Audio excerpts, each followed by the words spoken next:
Good evening guys. So ఈరోజు మనము APPSC group 2 ప్రిలిమ్స్కి సంబంధించినటువంటి మొదటి టెస్ట్ యొక్క కరెంట్ అఫైర్స్ ఎక్స్ప్లెనేషన్ ఒకసారి చూద్దాం. సో దానికన్నా ముందు ఇక్కడ మనము ఏపీపీఎస్సీ గ్రూప్ 2 ప్రిలిమ్స్కి సంబంధించి 12 సెక్షనల్ టెస్టులు,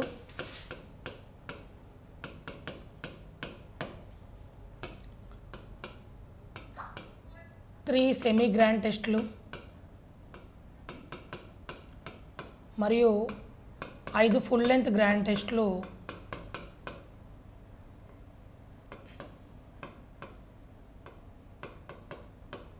5 ఫుల్ లెంత్ గ్రాండ్ టెస్టులు. సో అన్నీ కలిపి కూడా మీకు 20 టెస్టులని ఇక్కడ మేము అందించడం అనేది జరుగుతుంది. ఈ 20 టెస్టులు కూడా మీకు బిఫోర్ మీకు నోటిఫికేషన్ వచ్చే ముందు ఇవన్నీ కూడా మేము కంప్లీట్ చేయడం అనేది జరుగుతుంది. సో మీకు నోటిఫికేషన్ రాకన్నా ముందే వన్ టైం రివిజన్ అనేది కూడా పూర్తి అవ్వడం జరుగుతుంది.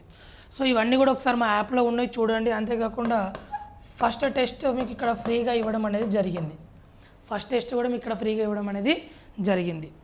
So let's start the session. Yeah,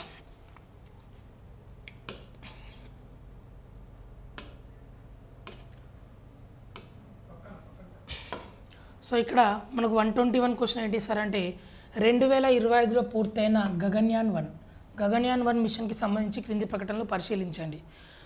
so first option ఏంటి సార్ అంటే ఇది మానవ రహిత పరీక్ష విమానం. రెండవది ఇది వ్యోమమిత్ర అనే హ్యూమనాయిడ్ రోబోట్ని మోసుకెళ్ళింది. మూడో ఆప్షన్ వచ్చేసి ఉపయోగించిన ప్రయోగ వాహనం వచ్చేసి LVM-3. ఫోర్త్ ఆప్షన్ వచ్చేసి ఇది చంద్రుని పైన విజయవంతంగా దిగింది. సో ఒకసారి చూద్దాం.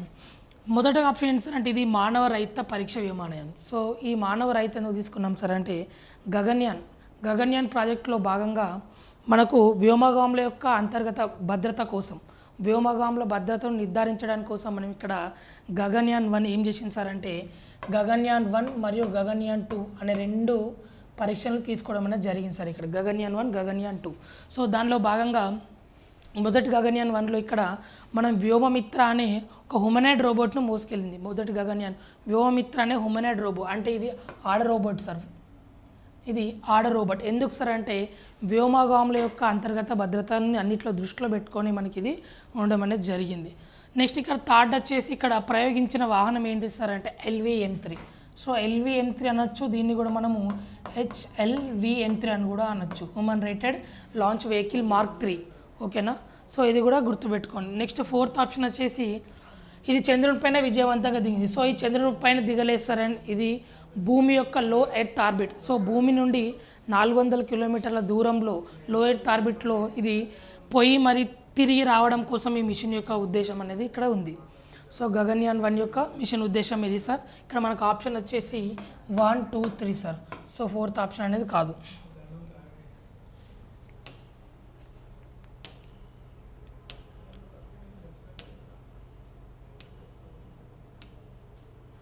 సో 2025లో సమీక్షించబడిన జాతీయ హైడ్రోజన్ మిషన్ లక్ష్యాలకు సంబంధించినవి చూద్దాం.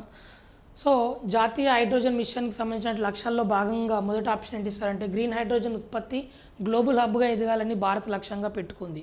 సో గ్రీన్ హైడ్రోజన్ ఉత్పత్తి ఎగుమతుల్లో భారతదేశం అనేది గ్లోబల్ హబ్గా ఎదగాలని లక్ష్యంగా పెట్టుకుంది సార్. సో అంతేకాకుండా గ్రీన్ హైడ్రోజన్ పునరుత్పాదక శక్తిని ఉపయోగించి ఉత్పత్తి చేయబడుతుంది. అంటే ఇప్పుడు మనకి గ్రీన్ హైడ్రోజన్ ఫర్ ఎగ్జాంపుల్ ఇక్కడ మనకు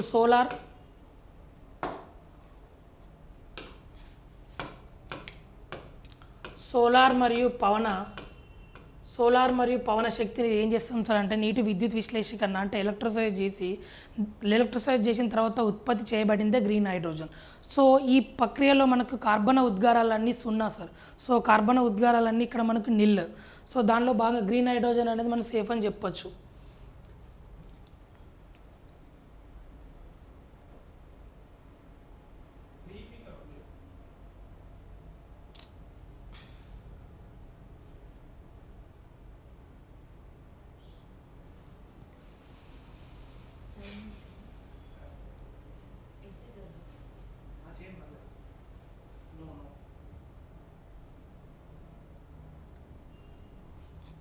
సో 2030 నాటికి బొగ్గు వాడకాన్ని పూర్తిగా తొలగించాలని లక్ష్యంగా పెట్టుకుంది. సో 2070 నాటికి మనం నెట్ జీరో టార్గెట్ పెట్టుకున్నాం సార్. 2030 నాటికి కాదు. అంతేకాకుండా ఇక్కడ మనము 2030 నాటికి ఇక్కడ ఏమవుతుంది సార్ అంటే భారతీయ రైల్వేస్లలో నెట్ జీరో అవుతుంది సార్. ఎందుకంటే పూర్తిగా 100% మనం విద్యుదీకరించి ప్రపంచంలోనే అత్యంత గ్రీన్ రైల్వే నెట్వర్క్గా మనకి ఇక్కడ ఇండియన్ రైల్వేస్ అనేది కావడం జరుగుతుంది. అంతేకాకుండా 2030 నాటికి మనం 500 గిగావాట్లు అంటే శిలాజరహిత దానిలో మనం 500 గిగావాట్లు పునరుత్పాదక శక్తిని పెంచాలని కూడా మనము కోరడం జరిగింది. సో ఇక్కడ మనకు 2030 నాటికి పూర్తిగా బొగ్గు వాడకాన్ని పూర్తిగా తొలగించడం అనేది లక్ష్యంగా పెట్టుకోలేదు. సో నెక్స్ట్ ఏంటి సార్ అంటే ఈ మిషన్ నూతన పునరుత్పాదక ఇంధన మంత్రిత్వ శాఖ పరిధిలో పనిచేస్తుంది. సో రైట్ సార్, ఇది అంటే ministry of new and renewable energy మంత్రిత్వ శాఖలో ఇది పనిచేయడం అనేది జరుగుతుంది. ఇక్కడ థర్డ్ ఆప్షన్ వచ్చేసి తప్పు.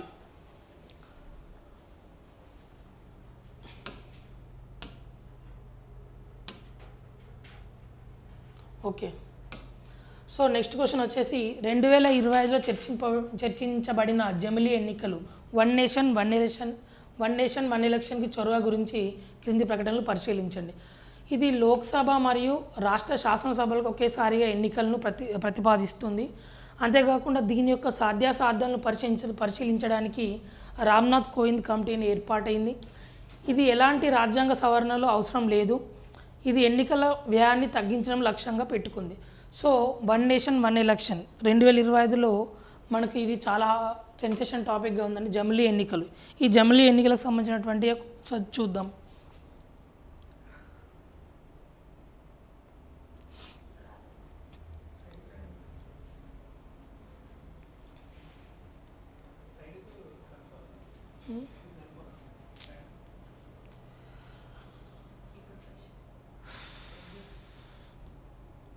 సో జమిలీ ఎన్నికలు మనకు స్వాతంత్రం వచ్చిన తర్వాత 1952, 57, తర్వాత 62, 67 సుమారుగా 4 దఫాలుగా అంటే 1952, 1957, 1962, 67. సో ఈ 4 సార్లు కూడా మనకు ఒకేసారి జమిలీ ఎన్నికలను జరగడం జరిగింది. సో దీని తర్వాత మనకి ఇక్కడ 68, 69లో తమిళనాడుతో స్టార్ట్ అవుతుందండి. అంటే ఆ రాష్ట్ర ప్రభుత్వాలు ముందే ఎలక్షన్స్కి పోవడం ఇలాంటివి జరగడం వల్ల జమిలీ ఎలక్షన్స్ మొత్తం కూడా ఈ చక్రం అనేది పూర్తిగా కూడా మనకు చెడిపోవడం అనేది జరిగింది. అంతేకాకుండా మనకు 1970లో లోక్సభ కూడా ముందస్తు ఎలక్షన్ కోసం ముందే రద్దయిపోతుంది. సో ఇవన్నిటిని దృష్టిలో పెట్టుకొని మనకి 1967 తర్వాత కూడా మనకి జమిలీ ఎలక్షన్స్ మొత్తం కూడా ఒక చక్రం పరంగా ఉండేటి మొత్తం కూడా మనకి ఇక్కడ డిస్ట్రాయ్ అవ్వడం అనేది జరిగింది. సో దీన్ని దృష్టిలో పెట్టుకొని మనకు 2024లో మనకు జమిలీ ఎన్నికలకు సంబంధించినటువంటి అంశాన్ని తీసుకొని రావడం అనేది జరిగింది. సో ఈ జమిలీ ఎన్నికలు అనేది మనకు 2020 నుంచి ఆలోచించినప్పటికీ కూడా దీనికి ఒక రూపం అనేది 2024లో రావడం అనేది జరిగింది. సో ఈ జమిలీ ఎన్నికల్లో భాగంగా మనం ఇక్కడ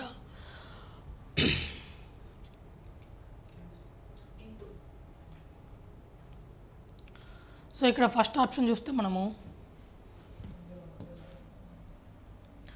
ఇది లోక్సభ మరియు రాష్ట్ర శాసనసభలకు ఒకేసారి ఎన్నికలు ప్రతిపాదిస్తుంది. ఎస్ సార్, లోక్సభకు మరియు రాష్ట్ర శాసనసభలకు ఒకటేసారి ఎన్నికలను ప్రతిపాదిస్తుంది. అంతేకాకుండా ఈ జమిలీ ఎన్నికల విధానంలో భాగంగా మనకి ఇక్కడ ముఖ్యంగా ఏం చూసుకోవాలి సార్ అంటే ఫస్ట్ ముందస్తు ఫస్ట్ దఫా ఏంది సార్ అంటే దశ 1 లోక్సభ ప్లస్ రాష్ట్ర శాసనసభ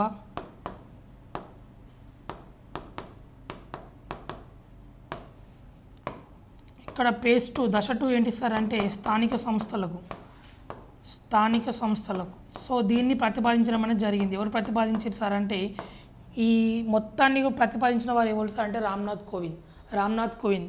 సో ఈ రామ్నాథ్ కోవింద్ ప్రతిపాదించిన ప్రతి అంశం పట్ల పార్లమెంటరీ స్టీరింగ్ కమిటీని ఇవ్వడం జరిగింది. ఎవరి ఆధ్వర్యంలో అంటే పిపి చౌదరి ఆధ్వర్యంలో 32 మంది ఎంపీ బృందంతో కూడిన వాళ్ళందరినీ కూడా దీనిలో కలిపి కూడా రామ్నాథ్ కోవింద్ ప్రతిపాదించిన ప్రతి అంశం పైన, ముఖ్యంగా ఈ అంశం పైన ఏంటిది, లోక్సభ మరియు రాష్ట్ర శాసనసభలకు ముందస్తు ఎలక్షన్. సో దీని తర్వాత 100 రోజుల్లోపే, ఎప్పుడైతే మనకు లోక్సభ మరియు రాష్ట్ర శాసనసభలకి ఎలక్షన్స్ అయిపోయినాయో దాని తర్వాత 100 రోజుల్లోపే మనకి ఇక్కడ స్థానిక సంస్థలకు ఎలక్షన్లు కూడా కావడం అనేది జరుగుతుంది. సో ఇక్కడ కొంచెం మనకి ఇక్కడ కాంట్రవర్సీ టాపిక్ ఏమైంది సార్ అంటే,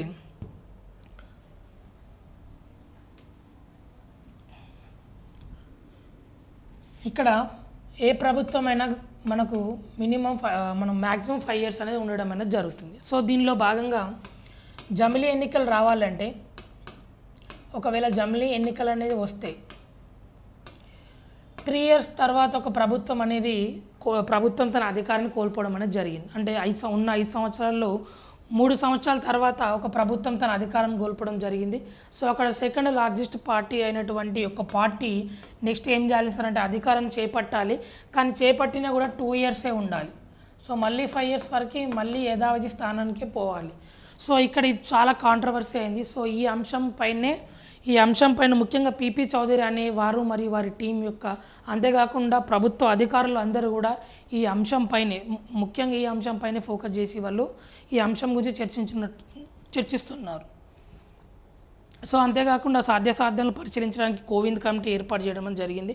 దీనికి రాజ్యాంగ సవరణలు అవసరం లేదు అని సార్. దీనికి రాజ్యాంగ సవరణలు కావాలి కంపల్సరీగా. మనకి 83, 85 ఏంది సార్ అంటే లోక్సభ కాల పరిమితి మరియు లోక్సభ రద్దు చేయాలి. సో అంతేకాకుండా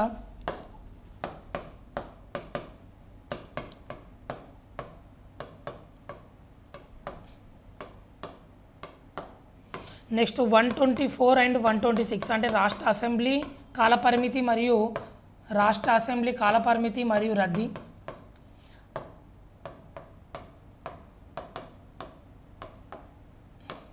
మరియు ఈ రాష్ట్రపతి పాలనలో కూడా కొన్ని సంస్కరణలు తీసుకురావాల్సిన అవసరం అనేది ఉంది. సో ఈ 5 ఆర్టికల్ని కూడా ఇక్కడ మనము రాజ్యాంగ సవరణలు చేయాల్సిన అవసరం అనేది ఉంది. సో ఇది తప్పనిసరి అండి. ఎన్నికల వ్యయాన్ని తగ్గించడం లక్ష్యంగా పెట్టుకుంది. సో ముఖ్యంగా జమిలీ ఎలక్షన్ యొక్క మెయిన్ థీమ్ ఏంటి సార్ అంటే ఎన్నికల వ్యయాన్ని తగ్గించాలి. ఊకే పదే ఎలక్షన్ కోడ్ అమల్లోకి రావడం వల్ల ఏమవుతుంది సార్ అంటే ప్రభుత్వ సంక్షేమాలు కూడా జరగాల్సిన అభివృద్ధి కూడా ఇవన్నీ ఆటంకంగా ఉన్నాయి. ఏంటి సార్ పదే ఎలక్షన్స్ రావడం, పదే బై ఎలక్షన్స్ రావడం, మీద వచ్చినా కూడా ప్రభుత్వం యొక్క దిశానిర్దేశాలకు ఇవన్నిటి కూడా అడ్డుగా ఉన్నాయి. కాబట్టి అందుకే ముఖ్యంగా మనకు ఎన్నికల వ్యయాన్ని తగ్గించడం అనేది లక్ష్యంగా పెట్టుకుంది. గత ఎన్నికల్లో మనకు జరిగిన 1,00,00,000 కోట్ల జరిగినాయి సార్. ప్రీవియస్ ఎన్నికల్లో మనకి వ్యయం ఎంత జరిగిందంటే 1,00,00,000 కోట్లు జరిగింది. సో దీంట్లో మనకు కరెక్ట్ ఆప్షన్ ఏంటి సార్ అంటే 1, 2, 4 అండి. 3 అనేది కాదండి.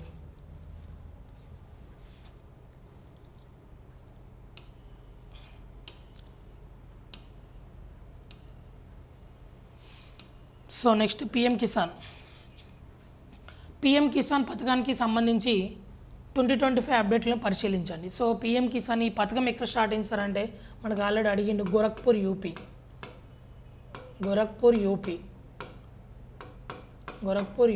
ఓకే. సో 2019లో. సో పిఎం కిసాన్ పథకానికి ప్రేరణ అంటే ఈ పథకానికి ఆదర్శంగా ఏంటి సార్ అంటే తెలంగాణలోని రైతు బంధు అని చెప్పుకోవచ్చు.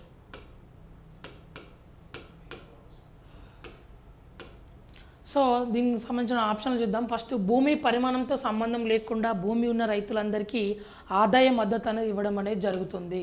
సో ఇది కరెక్ట్ ఆన్సర్ సార్. ఎంత ఇస్తున్నారు సార్ అంటే మనకు 6,000 ఇవ్వడం జరుగుతుంది sir.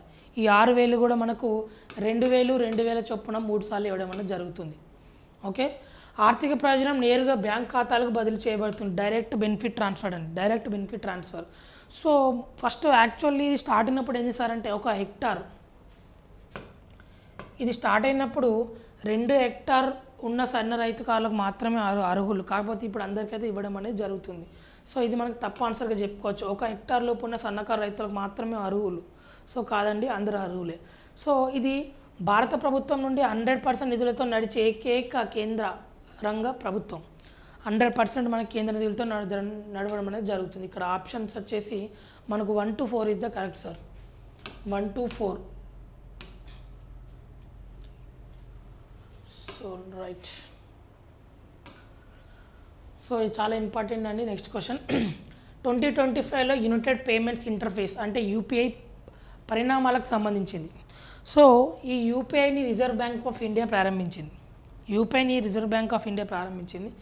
NPCI national payments corporation of India UPI ప్లాట్ఫామ్ను నిర్వహిస్తుంది. యూపీఐ లావాదేవీలను ఇప్పుడు నిర్దిష్ట పరిమితులతో ఆఫ్లైన్లో చేయవచ్చు. ఫోర్త్ ఆప్షన్ వచ్చేసి భారతదేశం బహుళ దేశాల చెల్లింపు పునర్వ్యవస్థలతో యూపీఐని విజయవంతంగా అనుసరించింది. సో ఇక్కడ మనకు యూపీఐని రిజర్వ్ బ్యాంక్ ఆఫ్ ఇండియా చేయలేదండి. యూపీఐని ఏం చేసింది సార్ అంటే ఎన్పిసిఐ. సో ఈ ఎన్పిసిఐని రెగ్యులేట్ చేసేది ఏంటి సార్ అంటే ఆర్బీఐ. లింకప్ యూపీఐని చేసింది ఎన్పిసిఐ. సో ఈ ఎన్పిసిఐని మనం రెగ్యులేట్ చేసేది ఏంటి సార్ అంటే ఆర్బీఐ. సో ఇది గుర్తుపెట్టుకోవాలి. సో ఫస్ట్ ఆప్షన్ కరెక్ట్, తప్పు. నెక్స్ట్ ఎన్పిసిఐ యూపీఐ ప్లాట్ఫామ్ నిర్వహిస్తుంది. సో ఇదే నిర్వహించడం అనేది జరుగుతుంది. Okay, national payments corporation. Next UPI లావాదేవీలను ఇప్పుడు నిర్దిష్ట పరిమితులతో ఆఫ్లైన్ కూడా చేయిస్తారు. ఆఫ్లైన్ చేయొచ్చా అంటే చేయొచ్చు. సో దీనికి గరిష్ట పరిమితి ఎంత సార్ అంటే 500 వరకు చేయిస్తారు ఆఫ్లైన్లో. సో వ్యాలెట్ పరిమితి ఎంత ఆఫ్లైన్లో అంటే 2000. ఓకేనా. సో ఆఫ్లైన్లో కూడా మనము సేవలు చేయొచ్చు. సో దీన్ని ఆదర్శంగా తీసుకొని మనకు G20 దేశాల్లో సదస్సులో కానీ మిగతా సదస్సులో కానీ నరేంద్ర మోడీ గారు ఏం చెప్పడం జరిగిందంటే ఈ యూపీఐ యొక్క సేవలని చెప్పి ఈ యూపీఐ సేవలను విస్తృతంగా విస్తరించారు. సో ఇప్పుడు UAE, Sri Lanka, Bhutan, France, so ఇవన్నీ కూడా మన యూపీఐని వాడడం అనేది జరుగుతుంది. ఇంకా దేశాలు ఉన్నాయి. సో ఇవన్నీ కూడా యూపీఐని ఫాలో అవ్వడం అనేది జరుగుతుంది. సో ఇక్కడ మనకి ఫస్ట్ ఆప్షన్ అనేది తప్పండి. మిగిలిన 2, 3, 4 మనం కరెక్ట్ అని చెప్పుకోవచ్చు. సో నెక్స్ట్ క్వశ్చన్ 126 క్వశ్చన్ ఏంటి సార్ అంటే 2025లో భారత ఆర్థిక వ్యవస్థకు సంబంధించి ప్రకటనలు పరిశీలించండి. 2025లో ఓకే. నామమాత్రపు జీడిపి పరంగా భారతదేశం ప్రపంచంలోనే 3వ అతిపెద్ద ఆర్థిక వ్యవస్థగా అవతరించింది. రెండోది జీడిపి సేవల రంగం అతిపెద్ద సహాయకారిగా మిగిలిపోతుంది. మూడోది ఏంటి సార్ అంటే లక్ష్యంగా పెట్టుకున్న ద్రవ్యలోటు జీడిపిలో 4.5 కంటే తక్కువగా ఉంది. ఫోర్త్ ఏంటి సార్ అంటే జీడిపిలో వ్యవసాయం 50% కంటే ఎక్కువ వాటా కలిగి ఉంది. సో దీనికి సంబంధించి చూద్దాం. సో ఇది 2025కి మరియు ఇప్పటికీ చాలా తేడాలు ఉన్నాయి ఈ క్వశ్చన్లో. సో ముందుగా 2025లో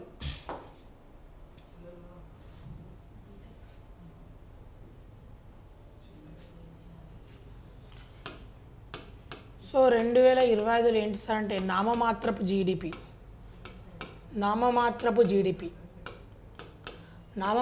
జీడిపిలో భారతదేశం ఎన్నో స్థానంలో అంటుంది సార్ అంటే 3వ అతిపెద్ద ఆర్థిక వ్యవస్థ. ఓకేనా. మరి కొనుగోలు శక్తి పరంగా చూసుకున్నట్లయితే కొనుగోలు శక్తి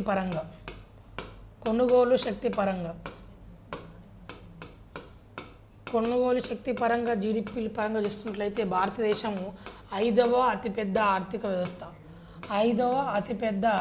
ఆర్థిక వ్యవస్థ. So clear sir. So first option వచ్చేసి కరెక్ట్. సో నామమాత్రపు జీడిపి పరంగా చూసుకున్నట్లయితే భారతదేశం అనేది 3వ ఆర్థిక వ్యవస్థ. నెక్స్ట్ కొనుగోలు శక్తి పరంగా జీడిపి పరంగా చూస్తున్నట్లయితే భారతదేశం అనేది 5వ అతిపెద్ద ఆర్థిక వ్యవస్థ. సో ఫస్ట్ ఆప్షన్ వచ్చేసి రైట్. సెకండ్ వన్ ఏంటి సార్ అంటే జీడిపి సేవల రంగం అతిపెద్ద సహాయకారిగా మిగిలిపోయింది. సో మన జీడిపిలో మనకు దాదాపు 53% సార్ 53% ఇది కాంట్రిబ్యూట్ చేయడం అనేది జరుగుతుంది. ఎంత సార్ 53% కాంట్రిబ్యూట్ చేయడం అనేది జరుగుతుంది. నెక్స్ట్ లక్ష్యంగా పెట్టుకున్న ద్రవ్యలోటు జీడిపిలో 4.5 కంటే తక్కువగా ఉంటుంది. సో ఇది కేంద్ర ప్రభుత్వం ప్రతిష్టాత్మకంగా తీసుకుంది సార్.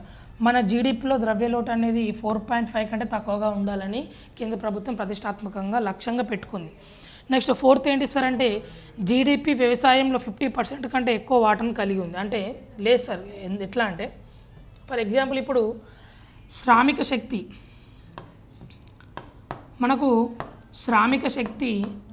భారతదేశ జనాభాలో శ్రామిక శక్తి 50% కంటే ఎక్కువ ఈ వ్యవసాయ రంగం పైన ఆధారపడినప్పటికీ కూడా మనకు వీరి నుంచి వచ్చే జీడిపి ఎంత సార్ అంటే జస్ట్ 17 to 80% అని చెప్పుకోవచ్చు. సో భారతదేశంలో ఉన్నటువంటి శ్రామిక శక్తిలో 50% కన్నా ఎక్కువ కూడా వ్యవసాయ రంగం పైన ఆధారపడినప్పటికీ కూడా మనకు 17 to 18 అని చెప్పుకోవచ్చు. సో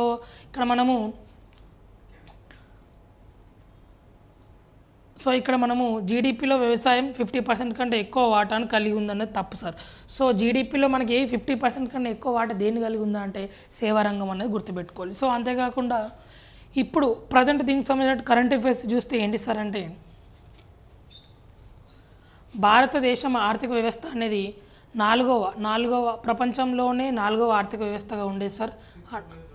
సో ఇప్పుడు అది 6th ప్లేస్కి పోవడం అనేది జరిగింది.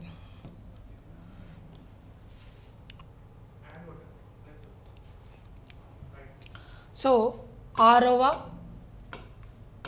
అతిపెద్ద ఆర్థిక వ్యవస్థగా భారత్ మారింది sir.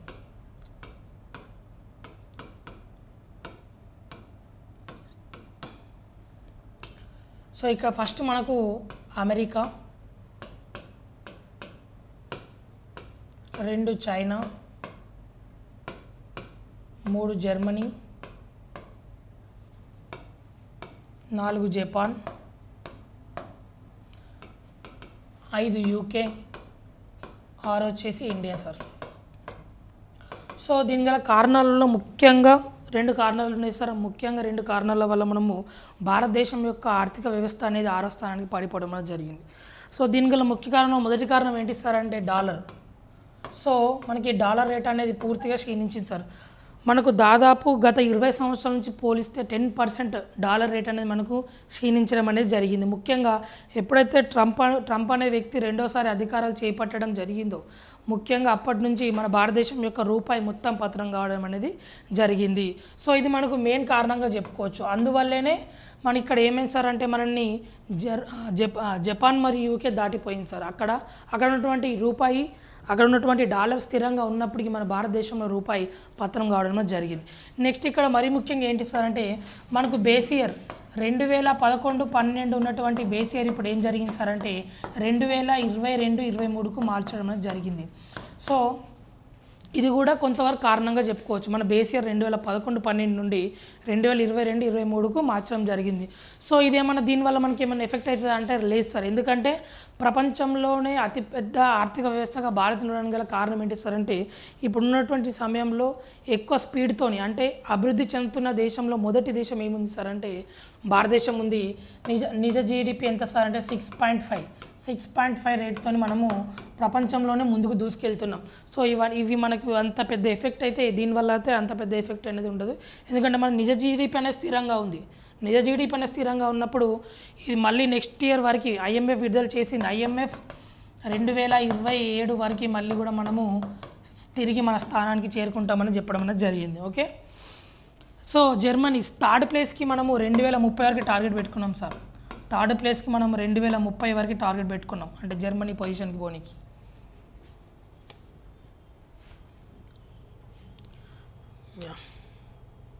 So next question, bricks 2025 నాటికి లాంఛనప్రాయమైన బ్రిక్స్ కూటమికి సంబంధించిన విస్తరణకు సంబంధించింది. మొదటగా సౌదీ అరేబియా, ఇరాన్లు పూర్తి సభ్య దేశాలుగా మారాయి. క్లియర్. తర్వాత అసలైన బ్రిక్ దేశాలు ఏంటి అంటే బ్రెజిల్, రష్యా, ఇండోనేషియా, చైనా మరియు దక్షిణాఫ్రికా. Correct sir. అర్జెంటీనా 2025లో అధికారికంగా గ్రూప్లో చేరింది. Wrong sir. ఈ విస్తరణ గ్లోబల్ సౌత్ ప్రభావాన్ని పెంచడం లక్ష్యంగా పెట్టుకుంది. చూద్దాం ఒకసారి బ్రిక్స్ గురించి. So bricks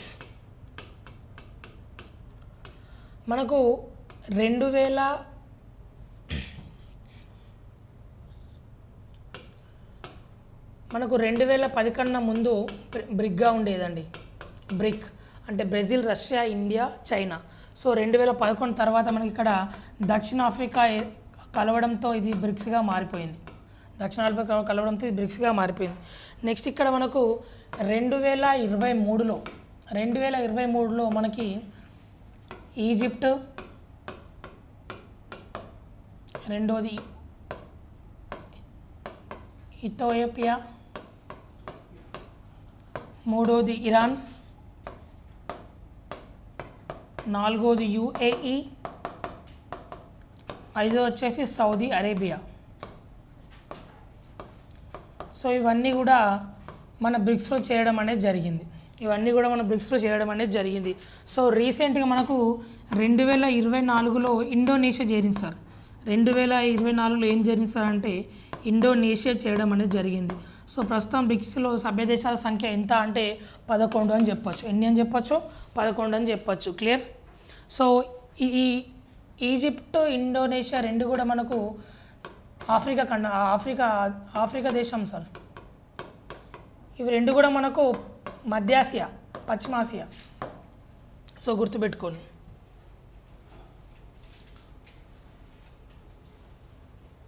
okay.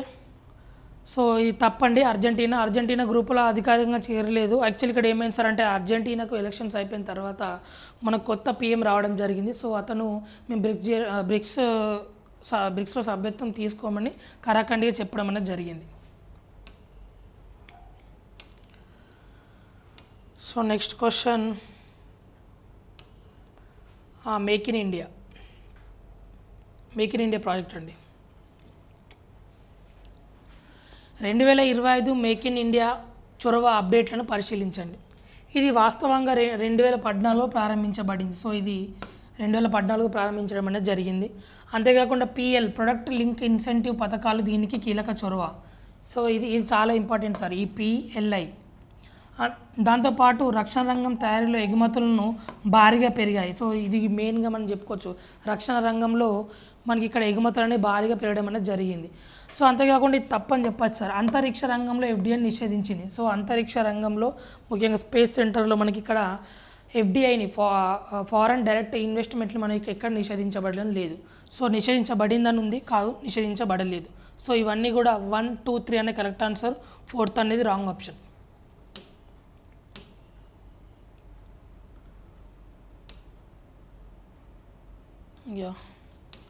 So next question, assertion and reason.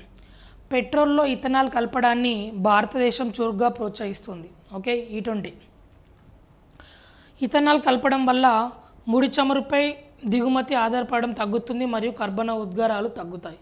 So both అని కరెక్ట్ ఆన్సర్ అని చెప్పుకోవచ్చు సార్. ఇక్కడ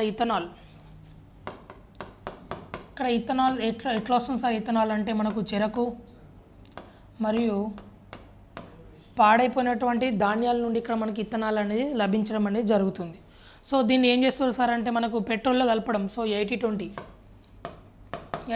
రేషియోలో పెట్రోల్ కలపడం వల్ల ఇక్కడ ఏమవుతుంది సార్ అంటే మనము చమురు యొక్క దిగుమతిపై అంటే ముఖ్యంగా ఇప్పుడు నడుస్తున్నటువంటి ఇరాన్ వార్ కానీ రష్యా వార్ కానీ ఇవన్నిట్లో కూడా మనకు ముఖ్యంగా భారతదేశం ఒకే ఒక విషయంలో లాసుకోవడం అనేది జరుగుతుంది. అది ఏంటి సార్ అంటే చమురు విషయంగా. సో ఇవన్నిటిని దృష్టిలో పెట్టుకొని మనం ముందే ఈ వార్ కన్నా ముందే మనము ప్లాన్ చేసినాం సార్. ఇప్పుడు 2023లోనే భారతదేశం తన లక్ష్యాలను పెట్టుకుంది. ఎప్పుడు సార్ 2024-25 పెట్టుకుంది. కాకపోతే అది కొంచెం ముందుకు జరగడం మళ్ళీ అనుకోకుండా ఇలాంటి సంఘటనలు రావడం అన్నీ కూడా కలిసి రావడం అనేది జరిగింది. సో ఇథనాల్ కలపడం వల్ల ఏమవుతుందంటే కర్బన ఉద్గారాలు కూడా తగ్గిపోతాయని చెప్పుకోవచ్చు. So both A and R is true.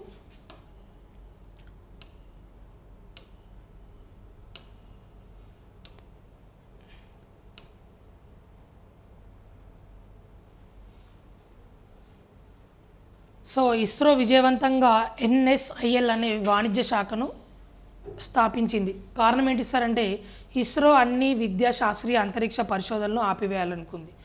So ఇక్కడ ఇస్రో విజయవంతంగా ఏం స్టార్ట్ చేసింది సార్ అంటే NSIL. ఇక్కడ రీజన్ అనేది తప్పండి. ఎందుకంటే ఇస్రో ఎందుకు ఆపేస్తుంది? ఇస్రో ఆపేది. ఈ NSIL అంటే ఏంటి సార్ అంటే న్యూ స్పేస్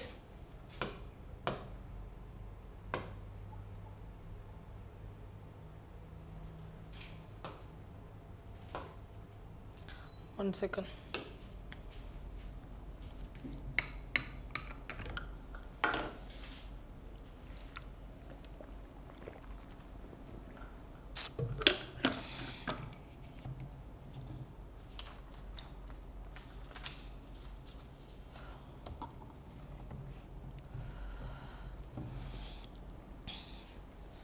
సో ఇక్కడ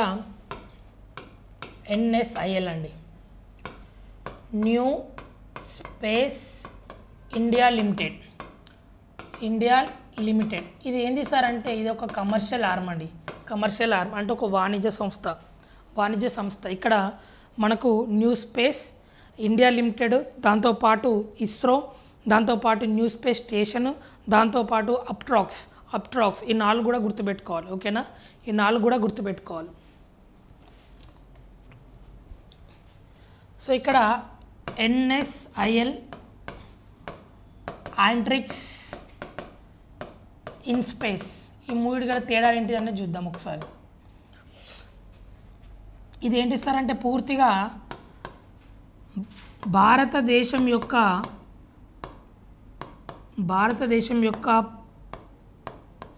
ప్రైవేట్ రాకెట్లకు సంబంధించినటువంటి వాణిజ్యం గురించి చూస్తారు సార్, వాణిజ్యం. ఓకేనా. సో యాంట్రిక్స్ ఏం చేస్తారు సార్ అంటే విదేశీ సాఫ్ట్వేర్ల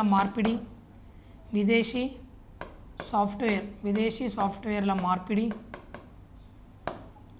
దాంతోపాటు ముఖ్యంగా విదేశీ సంస్థలకు సంబంధించినటువంటి అంతరిక్ష ప్రయోగాలు, దాని గురించి ఏం చూస్తారు సార్ అంటే యాంట్రిక్స్ చూస్తుంది. ఇన్ స్పేస్ అంటే ఏంటి సార్ అంటే మన ఇస్రో యొక్క లాంచ్ ప్యాడ్లని ప్రైవేట్ వారికి ప్రైవేట్ కంపెనీలకు అంటే ప్రైవేట్ లాంచింగ్ కంపెనీలకు అద్దెకి ఇవ్వడం లాంటివి ఏం చూస్తుంది సార్ అంటే ఇన్ స్పేస్ చూస్తాయి. సో ఇన్ స్పేస్ నుంచి పర్మిషన్స్ అనేది తెచ్చుకోవాలి. ఓకే. సో నెక్స్ట్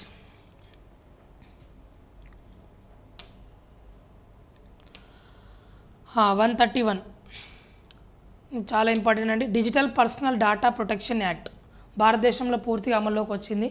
సో చట్టబద్ధమైన డేటా ప్రాసెసింగ్ మరియు అనుమతించేటప్పుడు పౌరుల డేటా గోప్యతను రక్షించాల్సిన అవసరం అనేది ఉంది. సో దీనికి సంబంధించి మనము పుట్టస్వామి కేసులో చూసుకున్నట్లయితే గోప్యత హక్కు, రైట్ టు ప్రైవసీ ఆర్టికల్ 21కి సంబంధించి మొదటగా దీన్ని వెలుగులోకి తీసుకొచ్చింది ఏంటి సార్ అంటే పుట్టస్వామి కేసు అని చెప్పుకోవచ్చు. అంతేకాకుండా శ్రీకృష్ణ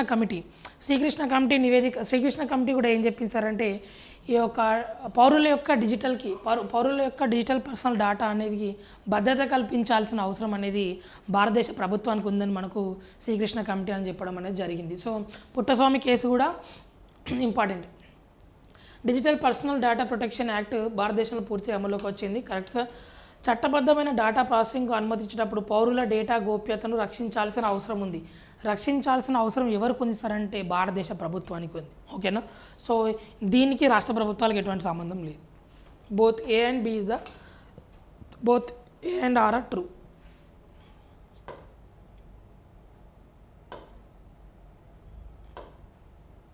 ఎస్, ఇది ఇంపార్టెంట్ క్వశ్చన్ సార్, మాకు ప్రీవియస్ అడగడం జరిగింది. అదర్శన్ ఏంటి సార్ అంటే భారతదేశం ఆర్థిక మార్కెట్లో సార్వభౌమ గ్రీన్ బ్యాండ్లను ప్రారంభించింది. ఎందుకు సార్ అంటే సానుకూల పర్యావరణ ప్రభావాలను చూపే మౌలిక సదుపాయాల ప్రాజెక్టుల నిధులను సమకూర్చాలని ప్రభుత్వం యోచిస్తుంది. సో ఇది answer.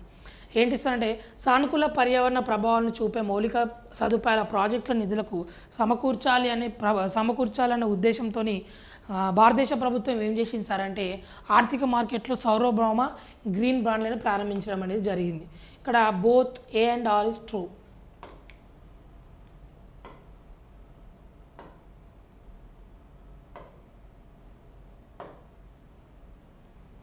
So next 133 done. Okay. So important అండి. మహిళా రిజర్వేషన్ చట్టం లోక్సభలో మహిళలకి 33% రిజర్వేషన్ తప్పనిసరి చేసింది. మహిళా రిజర్వేషన్ చట్టం లోక్సభలో మహిళలకు 33% రిజర్వేషన్ తప్పనిసరి చేసింది. కారణం ఏంటి సార్ అంటే ఇది రాజ్యసభ మరియు రాష్ట్ర శాసన మండలికి కూడా తక్షణమే వర్తిస్తుంది. రాజ్యసభ మరియు రాష్ట్ర శాసన మండలికి తక్షణమే వర్తిస్తుందా అంటే వర్తించదు. ఓన్లీ ఇది లోక్సభ మరియు శాసనసభల వరకే. సో ఒకసారి డెప్త్గా చూద్దాం దీని గురించి. సో నారీ శక్తి వందన్ అధినియం ఏంటి సార్ ఇదంటే ఉమెన్ రిజర్వేషన్ బిల్ ఎక్కడ సార్ అంటే మనకి 106వ రాజ్యాంగ సవరణ చట్టం ఇది. ఓకేనా. సో దీనికన్నా ముందు మనకి 101 to 106 కూడా ఇంపార్టెంట్. సో ఒకసారి క్విక్గా చూద్దాం. 101 ఏంటి సార్ అంటే జిఎస్టీ. సో 102 ఏంటి సార్ అంటే ఎన్సీబీసీలకు జాతీయ హోదా, రాజ్యాంగ హోదా ఎవరికి సార్ అంటే ఎన్సీబీసీలకు. Clear. Next 103 most favourite EWS. Next 104 వచ్చేసి ఏంటి సార్ అంటే మనకు ఎస్సీ ఎస్టీల యొక్క కాలపరిమితి 10 సంవత్సరాలు పెంచడం జరిగింది. అంతేకాకుండా ఆంగ్లో ఇండియన్ యొక్క నామినేటెడ్ పదవులు 2+1 అంటే లోక్సభలో 2, ప్రతి రాష్ట్ర సభలో 1. ఇక్కడ మన స్టీఫెన్సన్ ఉన్నట్టు. సో వీటిని ఏం చేసేస్తారంటే రద్దు. So clear.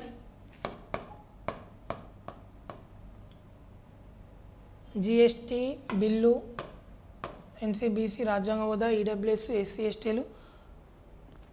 Yes sir.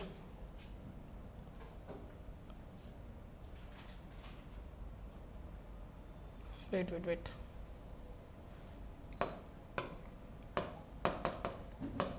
So ఇక్కడ 104 వచ్చేసి మనకు ఎస్సీ ఎస్టీల యొక్క కాలపరిమితి 10 సంవత్సరాలు పెంచడం అనేది జరుగుతుంది. సో ఇది ఎప్పటి నుంచి పెంచుతున్నారు అంటే 1979 నుంచి పెంచడం అనేది జరుగుతుంది.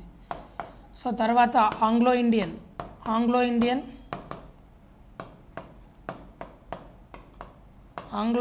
కాలపరిమితి కూడా, ఆంగ్లో ఇండియన్ పోస్టులు కూడా రద్దు, నామినేటెడ్ పోస్టులు కూడా రద్దు.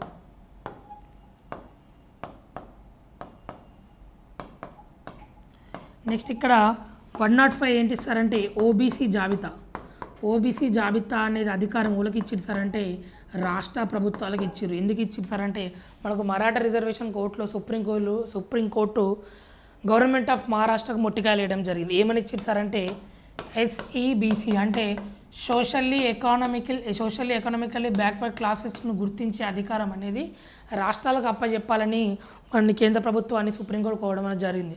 సో ఇక్కడ ఓబీసీ జాబితాను రాష్ట్ర జాబితాకి మనం ఇవ్వడం అనేది జరిగింది. నెక్స్ట్ 106 వచ్చేసి మనకు రాజ్యాంగ ఇది ఏంది మన మహిళా రిజర్వేషన్ మనకు 106 అని చెప్పుకోవచ్చు.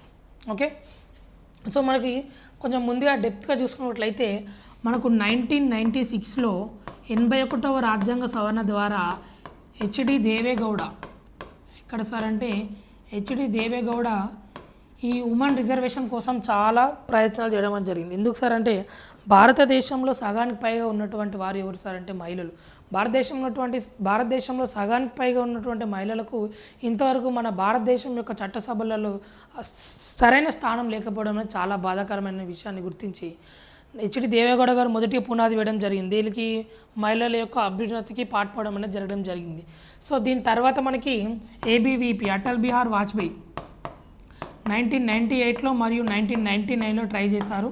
సో అది కూడా విఫలం కావడం జరిగింది. నెక్స్ట్ మన్మోహన్ సింగ్ ప్రభుత్వము 2008 సంవత్సరంలో దీన్ని ప్రవేశపెట్టడం జరిగింది. రాజ్యసభలో ఆమోదం పొందినప్పటికీ కూడా లోక్సభలో ఏకాభిప్రాయం లేకపోవడం వల్ల ఇది విఫలం కావడం అనేది జరిగింది. సో ఇవన్నిటిని దృష్టిలో పెట్టుకొని మనకు ఈ నారీ శక్తి వందన అధినియం బిల్లు మనకు 2023లో భారతదేశం యొక్క చట్టంగా మారడం అనేది జరిగింది. లోక్సభ మరియు రాజ్యసభలో రెండిట్లో కూడా బిల్ పాస్ అయింది. అంతేకాకుండా దీని యొక్క గెజిట్ ఎప్పుడు వచ్చింది సార్ అంటే 2026 ఏప్రిల్ 24 ఏప్రిల్ 24 రోజున మనకు గెజిట్ అనేది రాష్ట్రపతి ద్రౌపది ముర్ము అనేది ఇవ్వడం జరుగుతుంది. ఇంకొక కొత్త ఇంట్రెస్టింగ్ మ్యాటర్ ఏంటి చెప్పాలి సార్ అంటే మన కొత్తగా నిర్మించబడినటువంటి పార్లమెంట్లో ప్రవేశపెట్టిన మొట్టమొదటి బిల్ ఏంటి సార్ అంటే ఇదే బిల్, ఉమెన్ రిజర్వేషన్ బిల్. భారతదేశం యొక్క కొత్త పార్లమెంట్లో మొట్టమొదటిసారి ప్రవేశపెట్టిన బిల్ ఏంటి సార్ అంటే ఉమెన్ రిజర్వేషన్ బిల్. ప్రవేశపెట్టిన బిల్లు డైరెక్ట్ చట్టం కూడా మారింది. సో ఇది చాలా ఆసక్తికరమైన విషయం. అంతేకాకుండా మనం దీనికి సంబంధించి కొన్ని అంశాలు చూసుకున్నట్లయితే మొదటగా ఇది ఏంటి సార్ అంటే లోక్సభ మరియు అసెంబ్లీలలో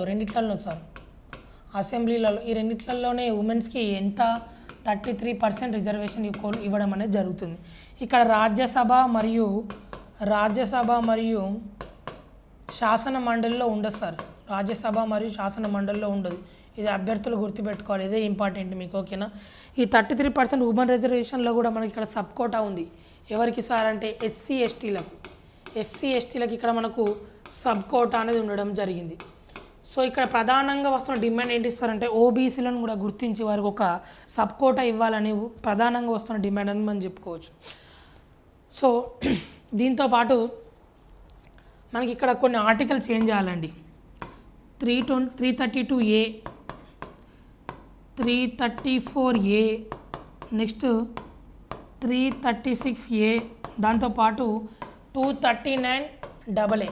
ఇది ఏంటి ఇస్తారంటే చూద్దాం. సో ఇది లోక్సభకు సంబంధించినటువంటిది. నెక్స్ట్ ఇది రాష్ట్ర శాసనసభకు సంబంధించినటువంటిది, లోక్సభ రాష్ట్ర శాసనసభకు సంబంధించినటువంటిది. ఈ 336 ఏంటి ఇస్తారంటే దీని ఏమంటారు, వీళ్ళ యొక్క కాలపరిమితి 15 సంవత్సరం పొడిగించడం. వీళ్ళ యొక్క కాలపరిమితి ఏంటి సార్ అంటే 15 సంవత్సరం పొడిగించడం. సో దాని తర్వాత కూడా పొడిగించే అధికారం కూడా పార్లమెంటుకు ఉంటుంది. నెక్స్ట్ ఇక్కడ 239A ఏంటి సార్ అంటే ఢిల్లీ. సో ఢిల్లీలలో మనం ఉమెన్ రిజర్వేషన్ని, ఢిల్లీ శాసనసభలో ఉమెన్ రిజర్వేషన్ని మనం పాటించే విధంగా 239AA. సో ఇవన్నీ గుర్తుపెట్టుకోవాలి. క్లియర్?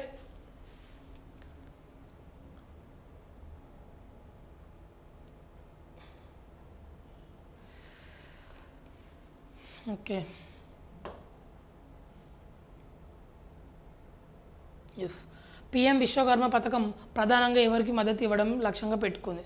సో ఎవరికి సార్ అంటే కుల వృత్తులకు, ఎవరికి సార్ అంటే కుల వృత్తులకు. ఓకేనా, ట్రెడిషనల్. నెక్స్ట్ ఇక్కడ ఈ పిఎం విశ్వకర్మ పథకము ఎన్ని రకాల వారికి ఇవ్వడం అనేది జరుగుతుందని ఇందాక మనకి కొన్ని ప్రీవియస్ క్వశ్చన్లో రావడం జరుగుతుంది సార్. 18 రకాల కుల వృత్తులకు, చేతి వృత్తులకు ఇది పిఎం విశ్వకర్మ పథకం అనేది ఇవ్వడం అనేది జరుగుతుంది. ఓకేనా, కుమ్మరి, వడ్రంగి ఇట్లా తీసుకున్నట్టే 18 రకాల వారికి. ఇది ఇంపార్టెంట్, గుర్తుపెట్టుకోండి. So next question. సో భారత నావికా దళంలోకి ప్రవేశించబడిన భారతదేశం మొట్టమొదటి స్వదేశీ విమాన నౌక ఏంటి సార్ అంటే ఐఎన్ఎస్ విక్రాంత్ చెప్పొచ్చు. ఐఎన్ఎస్ విక్రాంత్ డైరెక్ట్ క్వశ్చన్ అండి ఇది, ఐఎన్ఎస్ విక్రాంత్.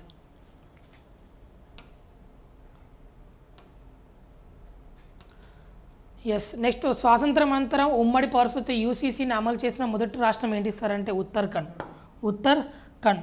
సో ఇక్కడ యూసీసీకి సంబంధించినట్టు మరికొన్ని అంశాలు చూసుకున్నట్లయితే యూసీసీ సో స్వాతంత్రం అనంతరం ఎక్కడ సార్ అంటే ఉత్తరాఖండ్. ఈ ఉత్తరాఖండ్లో మనకు ఓల్డ్ సార్ అంటే రంజన్ ప్రకాష్ దేశాయ్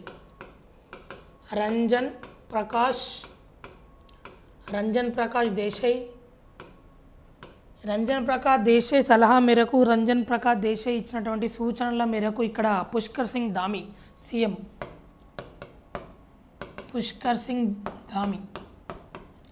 సో వీళ్ళు ఏం చేసారు సార్ అంటే యూసీసీని తీసుకొని రావడం అనేది జరిగింది.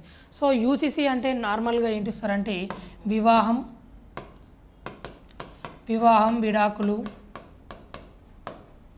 వారసత్వం అన్నిట్లో కూడా అందరికీ ఒకే రకమైన చట్టాన్ని తీసుకొని రావడమే ఉమ్మడి పౌరస్మృతి అని చెప్పొచ్చు. అంటే ఫర్ ఎగ్జాంపుల్ ఇక్కడ మనకి భారతదేశంలో దొంగతనం జరిగినా ఇంకా వేరే ఏం జరిగినా కూడా మనకి అందరికి కూడా ఒకే రకమైన చట్టాలు ఉంటాయి, కానీ పర్సనల్ లాస్ వచ్చేసరికి వేరుగా ఉంటాయి.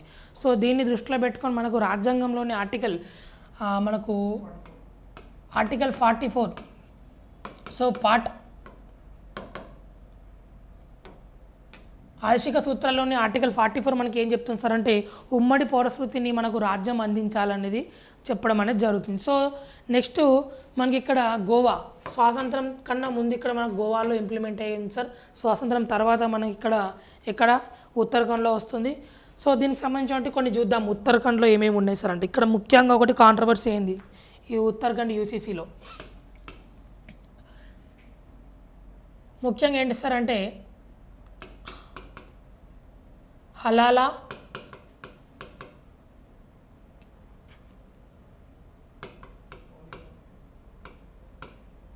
హలాలా మరియు పాలిగమి రెండు కూడా రద్దు చేశారు సార్. బహుభార్యత్వం మరియు హలాలా అంటే అది ముస్లింకి సంబంధించినటువంటి ఈ రెండు కూడా. అంటే సింపుల్ డెఫినేషన్ ఏంటి సార్ అంటే ఒకటి కన్నా ఎక్కువ పెళ్ళిళ్ళు చేసుకోవడం అనేది నిషేధించబడడం జరిగింది. సో ఇక్కడ ద మోస్ట్ కాంట్రవర్షియల్ థింగ్ ఏంటి సార్ అంటే సహజీవనం. సో లివ్ ఇన్ రిలేషన్, సహజీవనానికి సంబంధించి ఏంటి సార్ అంటే ఈ సహజీవనం చేసే దంపతులు ముందుగానే రిజిస్టర్ చేసుకోవాలి. సో రిజిస్టర్ చేసుకోవడంతో పాటు వారికి ఆ సహజీవనంలో పుట్టిన పిల్లలకి చట్టబద్ధమైన హక్కులు ఉంటాయి. ఒకవేళ వారు రిజిస్టర్ చేసుకోకపోతే ఏమవుతుంది సార్ అంటే జైలు శిక్ష పడవచ్చు, జరిమానా పడవచ్చు. జరిమానా దాదాపు 1,00,000కు పైగా పట్టచ్చు. జైలు శిక్ష దాదాపు 2 సంవత్సరాల కన్నా ఎక్కువ కూడా పట్టచ్చు.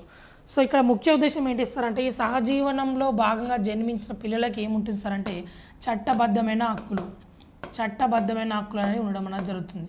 సో దీన్ని వాళ్ళు ఏం చేసుకోవాలి సార్ అంటే రిజిస్టర్ చేసుకోవాలి. నెక్స్ట్ ఇక్కడ 18 సంవత్సరాలు అమ్మాయికి, నెక్స్ట్ 21 సంవత్సరాలు అబ్బాయికి గరిష్టంగా పెళ్లి చేసుకోవడానికి నిర్ధారించబడిన వయసు అని కూడా చెప్పుకోవచ్చు. తర్వాత దీని తర్వాత ఏమవుతుంది సార్ అంటే మనకి ఇక్కడ గుజరాత్ మరియు మధ్యప్రదేశ్ 2 రాష్ట్రాలు కూడా యూసీసీని అమలు చేయడానికి ఇక్కడ మనం ఏం చేసేస్తారంటే ఒక కమిటీలు వేసారు సార్. యూసీసీని అమలు చేయడానికి ఏం చేసేస్తారంటే ఒక కమిటీ, ఒక నివేదిక కోసం అమలు చేసిరు. ఇక్కడ నెక్స్ట్ కాంట్రవర్సీ ఏంటి సార్ అంటే అస్సాం హిమంత బిశ్వ శర్మ ఏం చేసింది సార్ అంటే ముస్లిం వివాహాలు విడాకులకు 1935 అస్సాం ముస్లిం వివాహాలు విడాకులకు సంబంధించినటువంటి 1935 యాక్ట్ని పూర్తిగా రద్దు చేయడం జరిగింది.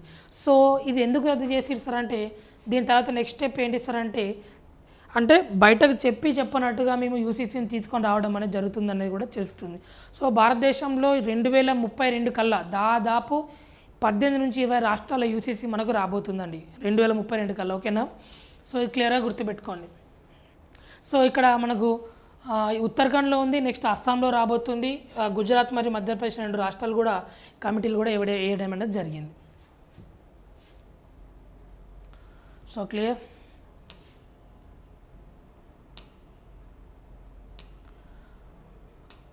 ఆరోగ్య మైత్రి ప్రాజెక్ట్ దేనికి సంబంధించింది? So providing medical supplies to developing nations అంటే ఇది ఎవరు ఆరోగ్య మైత్రి అనేది ఎవరు తీసుకొచ్చిస్తారంటే ప్రధానమంత్రి నరేంద్ర మోడీ గారు తీసుకొని రావడం జరిగింది. అంటే అభివృద్ధి చెందుతున్న దేశాలకు ఏంటంటే మెడికల్ సప్లైస్ వైద్యపరమైనటువంటి అన్ని రకాల చర్యలతో పాటు వైద్యానికి సంబంధించినటువంటి అన్ని రకాలను కూడా ప్రొవైడ్ చేయడం ఇక్కడ ఆరోగ్య మైత్రిలో భాగం అండి. సో మనం ఫస్ట్ ఏ దేశానికి ఇచ్చినాం సార్ అంటే మనం ఫస్ట్ నేపాల్కి ఇవ్వడం జరిగింది సార్. నేపాల్ అభివృద్ధి చెందిన దేశం కాకపోయినప్పటికీ కూడా ఇవ్వడం అనేది జరిగింది. ఓకేనా? నెక్స్ట్ న్యూఢిల్లీలో కొత్తగా నిర్మించబడిన పార్లమెంట్ భవన రూపకర్త ఎవరు సార్? బిమల్ పటేల్. ఎవరు సార్? బిమల్ పటేల్. ఇతను గుజరాత్కి చెందినవాడు. దేనికి చెందినవాడు? గుజరాత్. ఓకేనా? మనకు ఈ నూతన పార్లమెంట్ యొక్క లోక్సభ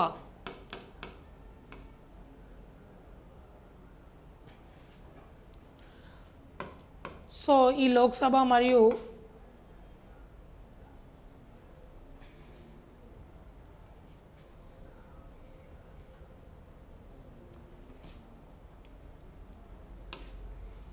సో ఎవరు చేసిరు సార్ అంటే బిమల్ పటేల్. ఓకేనా? సో మనకి ఎంత ఖర్చు అయింది సార్ అంటే 750 కోట్లు ఎవరు టేకప్ చేసిరు సార్ అంటే టాటా వాళ్ళు. సెంట్రల్ విస్టా అంటే మనకు పాతదేమో వృత్తాకారంగా ఉండే, ఇప్పుడు మనం దీన్ని ఏం చేసినాం సార్ అంటే త్రిభుజాకారంగా చేసినాం. త్రిభుజాకారంగా మనం ఇప్పుడు చేయడం అనేది జరిగింది. ఓకేనా? సో నెక్స్ట్ సో లోక్సభలు అంటే కొత్తగా నిర్మించినటువంటి పార్లమెంట్లో మనకి లోక్సభ యొక్క సీట్లు 888 మరియు రాజ్యసభ యొక్క సీట్లు 354గా ఉన్నాయి. గుర్తుంచుకోండి. సో వాళ్ళు ముందస్తుగానే అంచనా వేసుకొని చేయడం అనేది జరిగింది. సో ఒకవేళ ఉభయ సభలు జరిగినప్పటికీ కూడా మనకి 1254 సీట్లకు తగ్గట్టుగా వాళ్ళు చేయడం అనేది జరిగింది. ఓకేనా?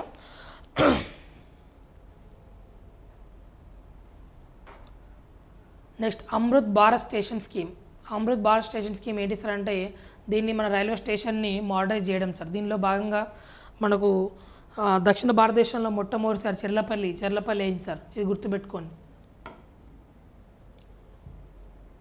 ఓకేనా?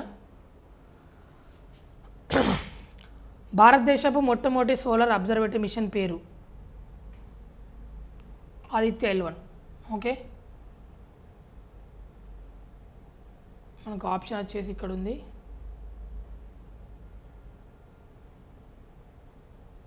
సూర్య L1 కాదు సార్, ఆదిత్య L1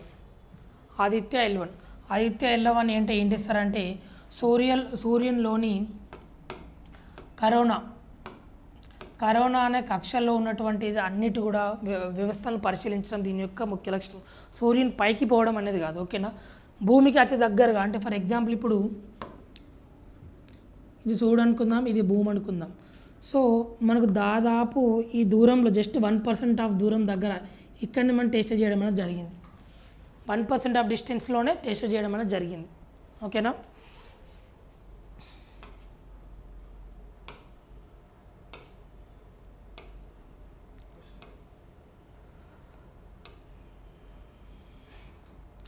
చీతాలను విజయవంతంగా తరలింపు కోసం ఇటీవల వార్తలు నిలిచిన వన్యప్రాణ అభయారణ్యం ఏంటంటే Kuno national park sir. Kuno national park.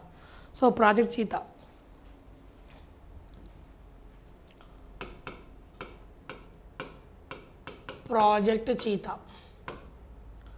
ఇక్కడ మనం హిస్టారికల్గా చూసుకున్నట్లయితే ఏమైంది సార్ అంటే మనకు 1947లో ఛత్తీస్గఢ్కి సంబంధించినటువంటి ఒక గిరిజన రాజు 1947లో ఛత్తీస్గఢ్లో ఉన్నటువంటి 3 చీతాలు.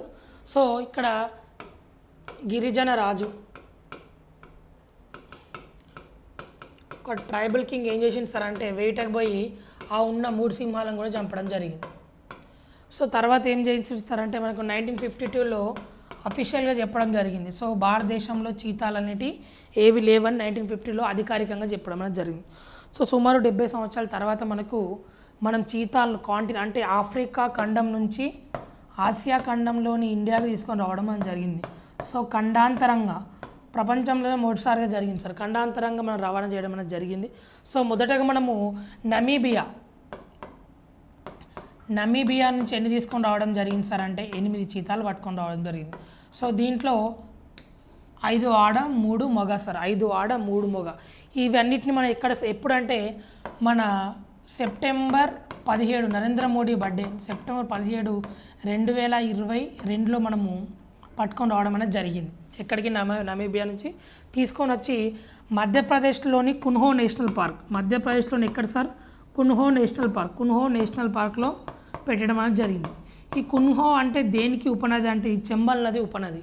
సో కున్హో నేషనల్ పార్క్ గుండా పోయే ఉపనది నది ఏంటి సార్ అంటే కున్హో నది.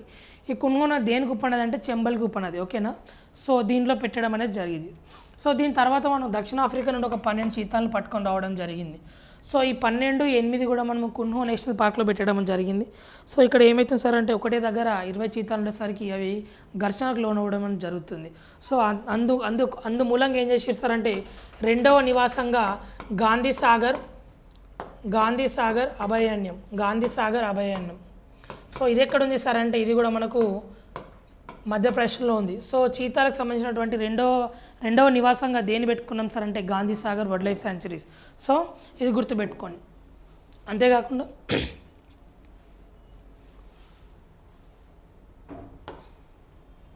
So Kuno national park. So second ఏంటి సార్ అంటే గాంధీ సాగర్ అని గుర్తుపెట్టుకోండి.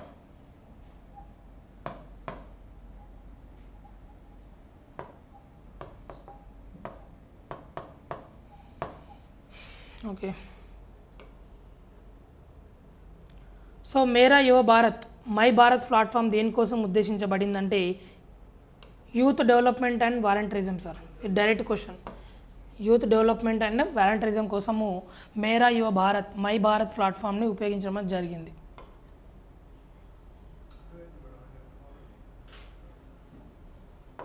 నెక్స్ట్, ఇటీవల ప్రారంభించబడిన భారతదేశపు అతి పొడవైన సముద్ర వంతెన ఏ నగరంలో ఉంది సార్ అంటే ముంబై. ఎక్కడ ఉంది సార్ అంటే ముంబై. అటల్ సేతు. దీని పేరు ఏం పేరు సార్ అంటే అటల్ సేతు. సో దీని యొక్క దూరం ఎంత సార్ అంటే 21.8 సార్. 21.8 ఇక్కడ దీన్ని కిలోమీటర్ అని చెప్పుకోవచ్చు. ఏకంగా ఈ సముద్రం పైన దాదాపు 16.5 డిస్టెన్స్ ఇక్కడ మనకు సముద్రం పైనే ఉంది. మొత్తం దూరం వచ్చేసి 21.8. ఇక్కడ ఇది ముంబైలోని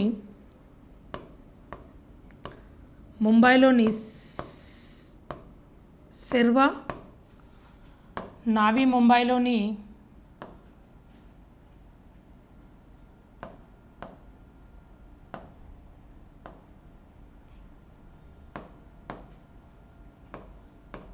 సో ముఖ్యంగా ఈ ప్రాంతాలు పక్క పెట్టినప్పటికీ ముంబై మరియు నవీ ముంబై రెండింటిని కూడా కలపడం అనేది జరుగుతుంది. సో దీని పేరు ఏం పేరు సార్ అంటే అటల్ సేతు. డిస్టెన్స్ ఎంత సార్ అంటే 21.8, 16.5 ఓన్లీ సముద్రం పైనే ఉంది సార్. ఇది గుర్తుపెట్టుకోండి. ఓకే,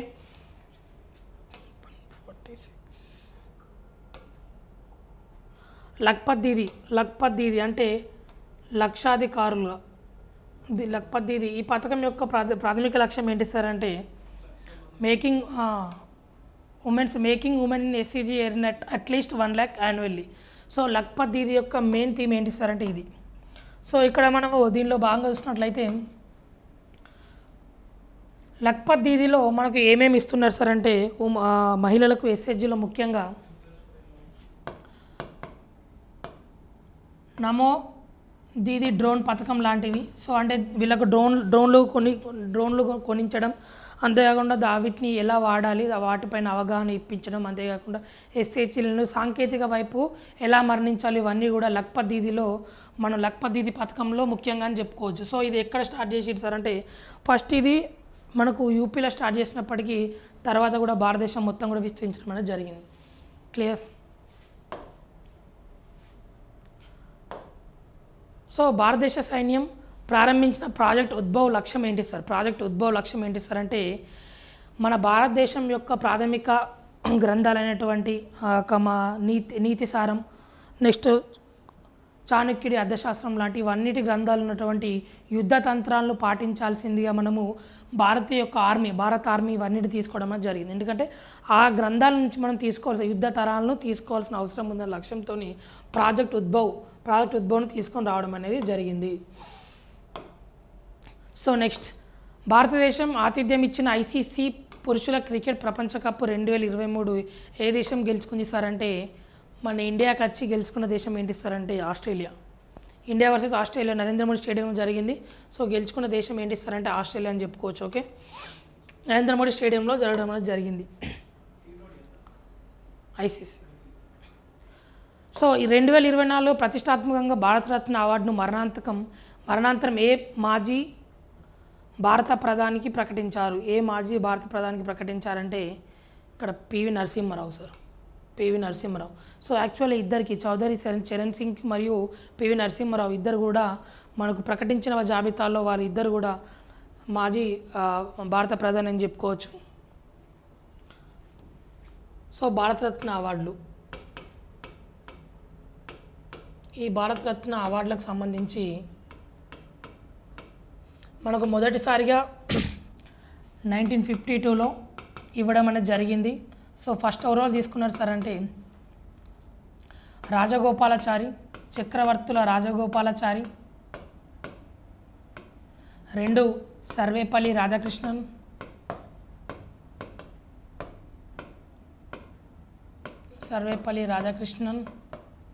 నెక్స్ట్ థర్డ్ వచ్చేసి సివి రామన్. ఓకేనా. నెక్స్ట్ మరణాంతరం పొందిన మొదటి వ్యక్తి ఎవరు సార్ అంటే లాల్ బహదూర్ శాస్త్రి. మరణాంతరం పొందిన మొదటి వ్యక్తి ఎవరు సార్ అంటే లాల్ బహదూర్ శాస్త్రి.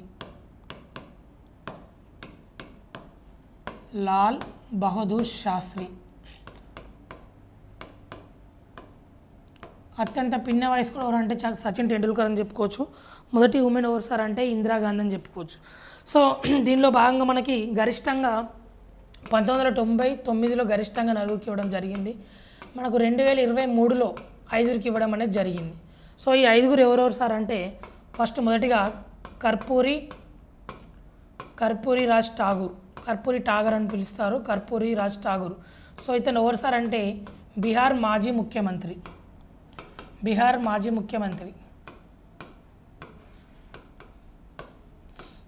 సో ఇతను మనం ఏమని పిలుస్తారు సార్ అంటే జన్ నాయక్ అని పిలుస్తారు. ఇక్కడ బీహార్లో ఇతన్ని జన్ నాయక్ అని పిలుస్తారు. ఇతనికి ఇవ్వడం గల కారణం ఏంటి సార్ అంటే ఓబీసీల యొక్క రిజర్వేషన్ల కోసం పాటుపడినటువంటి వ్యక్తి ఎవరు సార్ అంటే కర్పూరి రాజ్ ఠాగూర్. సో ఓబీసీల యొక్క అభ్యున్నతి కోసం కర్పూరి రాజ్ ఠాగూర్ ఫార్ములా కూడా తీసుకొని రావడం జరిగింది. అంటే విద్యా ఉద్యోగాలలో ఓబీసీలకు రిజర్వేషన్ కల్పించడమే ఇతని యొక్క మొదటి లక్ష్యంగా పెట్టుకొని పాలన చేయడం అనేది జరిగింది. సో దీనిలో భాగంగా ఈయనకి ఇవ్వడం జరిగింది. సో సెకండ్ వచ్చేసి ఎల్కే అద్వానీ. ఎవరు సార్ అంటే LK Advani. So LK Advani అంటే మనకు దాదాపు భారతదేశ రాజకీయాలలో 6 దశాబ్దాలుగా ఉన్నటువంటి వ్యక్తి. సో ఇప్పుడు మిగతా నలుగురు కూడా మరణాంతరం ఇస్తే అతను మాత్రం జీవించడం అనేది జీవి అంటే బతికుండంగానే ఇవ్వడం అనేది జరిగింది ఇతనికి. ఓకేనా. సో ఈయన భారతదేశ ఉప ప్రధానమంత్రిగా చేసిండు. అంతేకాకుండా వివిధ కేంద్ర మంత్రిత్వ శాఖలు కూడా అధ్యక్షత వహించడం అనేది జరిగింది. ఓకే. నెక్స్ట్ థర్డ్ ఓల్సర్ అంటే పివి నరసింహారావు. సో పివి నరసింహారావు సార్ అంటే గాంధీయేతర ఫ్యామిలీ నుంచి మొదటిసారిగా మనకి ఇతను ప్రైమ్ మినిస్టర్ కావడం జరిగింది. అంతేకాకుండా దక్షిణ భారతదేశం అంటే మొదటిసారి అయినటువంటి పిఎం. సో ఆయన 1991 నుంచి మనకు 1996గా ఉండడం అనేది జరిగింది. సో ఆయన తీసుకొచ్చినటువంటి ఎల్పిజి రిఫార్మ్స్ కానీ ఇంకా మిగతాయి కూడా చూద్దాం. నెక్స్ట్ ఫోర్త్ వన్ ఎవరు సార్ అంటే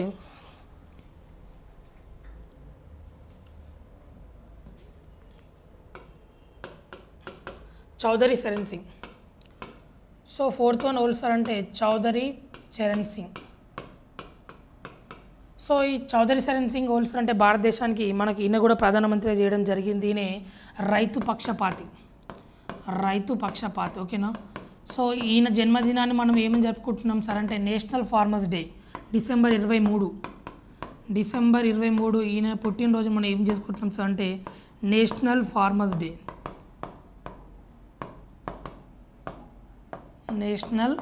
ఫార్మర్స్ డేగా మనము జరుపుకుంటున్నాం. సో నెక్స్ట్ ఇక్కడ మనం కొంచెం డీప్గా పివి నరసింహారావుకు సంబంధించినటువంటి అంశాలు చూస్తే, సో ఈయన యునైటెడ్ ఏపీకి ఉమ్మడి ఏపీలో 1971 నుంచి 1973 వరకు సీఎంగా ఉన్నాడు సార్. 1971 నుంచి 1973 వరకు సీఎంగా ఉన్నాడు. సో మంత్రి నుంచి ఎలక్ట్ కావడం అనేది జరిగింది ఇతను. ఓకే. సో ఇక్కడ ఇతని స్వస్థలం వచ్చేసి తెలంగాణలోని ఉమ్మడి వరంగల్ కరీంనగర్ జిల్లాలు సరిహద్దు స్వస్థలం వరంగల్ కరీంనగర్. ఓకేనా. సో ఈయన సీఎంగా ఉన్నటువంటి సమయంలో ఏం చేసారు సార్ అంటే భూగరిష్ట పరిమితి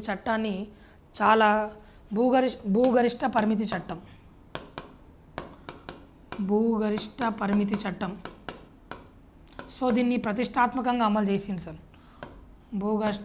భూగరిష్ట పరిమితి చట్టం దీన్ని ప్రతిష్టాత్మకంగా అమలు చేసిండు. దీనిలో భాగంగా ఇతను భూమిని కూడా ఇవ్వడం అనేది జరిగింది.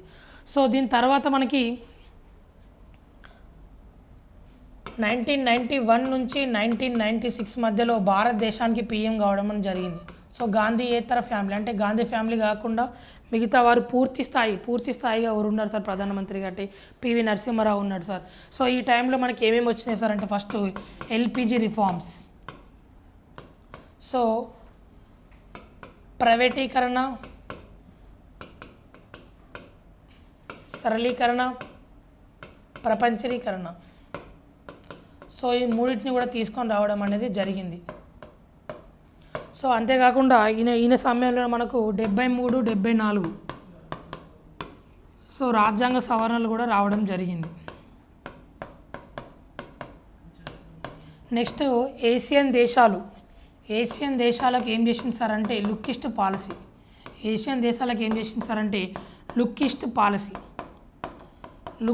పాలసీ అంటే తూర్పు వైపు చూడు అనే పాలసీని తీసుకొచ్చి ఏం చేసింది అంటే అభివృద్ధి చెందుతున్న దేశాలను అన్నిటిని కూడా ఏకం చేయడంలో సఫలమైన వ్యక్తి ఎవరు సార్ అంటే పివి నరసింహారావు అని చెప్పుకోవచ్చు. సో అంతేకాకుండా ఈయనకు సంబంధించినటువంటి సాహిత్య పరంగా ఇతను బహుభాష కోవిందుడు. సుమారు 17 భాషల్లో అనర్గళంగా మాట్లాడే ప్రైమ్ మినిస్టర్ ఎవరైనా ఉన్నారు సార్ అంటే పివి నరసింహారావు అని చెప్పుకోవచ్చు. సో మనకు విశ్వనాథ్ సత్యనారాయణ సో 1000 పడగల దానిని సహస్రఫాన్ కింద చేయడంతో 1000 పడగల దాన్ని హిందీలోకి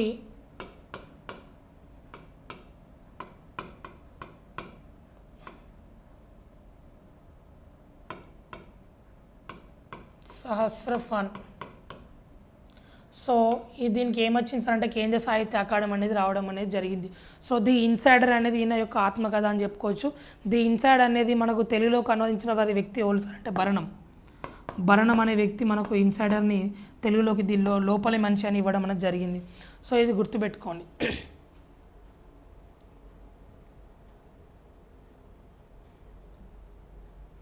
PV Narasimha Rao. Clear. So next question, 200 యూనిట్ల వరకు ఉచిత విద్యుత్ని అందించడానికి ఏ భారతీయ రాష్ట్రం గృహజ్యోతి పథకాన్ని ప్రారంభించింది? So Telangana sir. సో తెలంగాణతో పాటు ఇక్కడ కర్ణాటక కూడా కరెక్ట్ ఆన్సర్ సార్. కానీ ఇక్కడ కాన్సెప్ట్ పథకం యొక్క పేరు వేరు, కానీ కాన్సెప్ట్ మాత్రం ఒకటే సార్. 200 యూనిట్ల వరకు ఉచిత కరెంట్ని అందించడానికి కృషి చేస్తున్న రాష్ట్రాలు ముఖ్యంగా తెలంగాణ మరియు కర్ణాటక అని చెప్పుకోవచ్చు. సో తెలంగాణలో ఏ పేరుగా జరుగుతుంది సార్ అంటే అది గృహజ్యోతి అనే పేరుగా ఇక్కడ జరగడం అనేది జరుగుతుంది. సో ఇది గుర్తుపెట్టుకోండి. So thank you.